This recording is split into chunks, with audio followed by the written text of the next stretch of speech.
Қайырлы күн қыздар, бүгін сіздермен восточный сладости пирогын дайындайтын боламыз. Ең алдымен ұнымызға қант қосамыз, одан кейін бір қасық разрыхлитель қосып жақсылап араластырамыз. Жақсылап араласқаннан кейін оған бір жұмыртқа саламыз, ерітілген сары май қосып песочный қамыр илейтін боламыз. Қамырларыңыз тым қатты болмасын, жұмсақ болуы қажет. Дайын болған қамырды жарты сағатқа холодильникке қойып қоясыздар. Жарты сағаттан кейін осылай қамырмен жұмыс істей беруге болады. Қамырды осылай формаға орналастырамыз. Жан-жағын тегістеп, жұқалап, әдемілеп орналастырып болғаннан кейін оның бетіне өрік, мейіз, орех саламыз.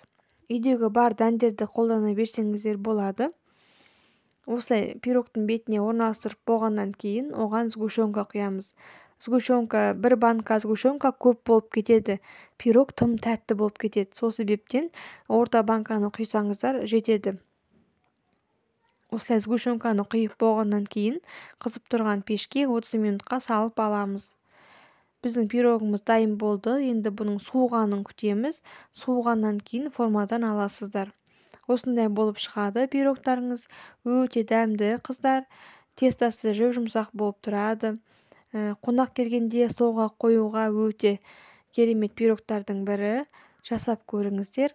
Менің каналыма тіркеліп, лайк, комментарий жазып отырыңыздар. Тағы да қызықты рецепттермен бөлісемін.